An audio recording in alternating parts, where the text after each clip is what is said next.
आइए मीनू, गुरु गीता। पार्वती जी बोली, हे महादेव, पिंड क्या है, बद किसे कहते हैं, हे शंकर, रूप क्या है और रूप से परे क्या है, यह विस्तार पूर्वक बताइए। महादेव बोले, देवी, कुंडलिनी शक्ति ही पिंड है।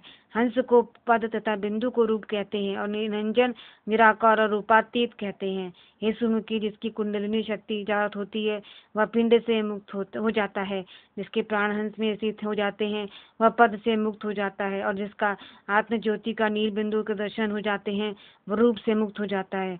जो निरंजन, निराकार, निर्विकल्प स्थिति में स्थित हो जाता है वह यथार्थ रूप में मुक्त हो जाता है। इसमें संशय नहीं है। ऐसा मुक्त पुरुष स्वयं सर्वमय होकर परम तत्व को देखता है। वह इस तत्व को अनुभव करता है कि न तो कोई दूसरा है और न ही इस आत्म तत्व से बढ़कर कोई श्रेष्ठता है। ऐसा अनुभव करते हुए वह संपूर्ण निराश्रय होकर जीता है। श्री गुरु कृपा से इस परम तत्व का अवलोकन करने के बाद शिष्य साधक सभी आसक्तियों से रहित, एकांकी, निष्प्रय, शांत और स्थिर हो जाता है। इसे अभीष्ट मिले या न मिले, उससे ज्यादा मिले अथवा थोड़ा मिले, इस चिंता को छोड़कर वह सभी कामनाओं से रहित संतुष्ट चित्त होकर जीवन यापन करता है। ज्ञानी जन इस अवस्था को ही सर्वपद कहते। इसे प्राप्त करके देहधारी जीव सर्वात्म हो जाता है। इस अवस्था को पाने वाला साधक सदा शांत, हमेशा ही आनंदित एवं यंत्र तंत्र मरमने वाला होता है। भगवान सदाशिव कहते हैं, देवी, इस तरह से मैंने आपको मुक्त पुरुष के लक्षण सुनाए। ऐसा मुक्त पुरुष जहाँ कहीं भी निवास करता है वह देश पूर्ण भूमि हो जाता है।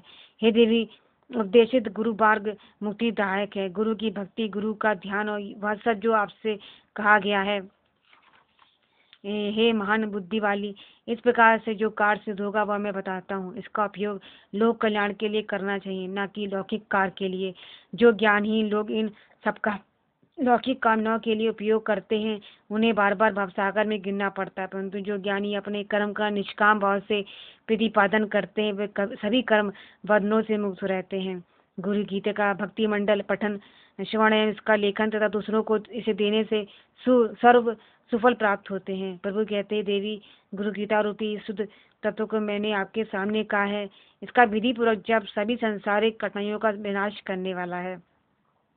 गुरु गीता का प्रत्येक अक्षर मंत्र राज है। अन्य सभी मंत्र मिलकर भी इसकी 16वीं कला भी नहीं है। इस गुरु गीता की मंत्र माला के जप का अनंत फल है। इसका पाठ करने वाला इस अनंत फल को प्राप्त करता है। ऐसा करने से इसके सभी पापों का एवं सभी तरह की दरिद्रता का विनाश होता है। गुरु गीता का जप काल एवं मृत्यु के भय का हरण करने वाला है। इससे सभी संकटों का नाश होता है। इतना ही नहीं, इससे यक्ष, राक्षस, भूत, चोर एवं व्याघ्र आदि के भय का भी हरण होता है। इसके जप से सभी व्याधियां दूर होती है, सभी सिद्धियां एवं अलौकिक शक्तियों की प्राप्ति होती है। यहाँ तक कि इस गीता को स्वयं जपने से सम्मोहन, वशीकरण आदि की शक्ति सर्वथा ही प्राप्त हो जाती है। वस्त्रासन पर साधना करने से दरिद्रता आती है। पत्थर पर साधना करने से रोग होते हैं। धरती पर बैठकर साधना करने से दुख मिलता है और काष्ठासन पर की गई साधना निष्फल होती है। काले हिरण के चरण पर साधना करने से ज्ञान की प्राप्ति होती है। व्याघ्र चरण पर साधना करने से मोक्ष की प्राप्ति होती है। कुश के आसन पर साधना करने से ज्ञान सिद्ध होता है, जबकि कंबल पर बैठकर साधना करने से सर्वसिद्धियां मिलती हैं। भगवान शिव कहते हैं, देवी, इस गुरु गीता की का स्वाध्याय कुश के आसन पर, धूप के आसन पर अथवा श्वेत कंबल के आसन पर बैठकर करना उचित है।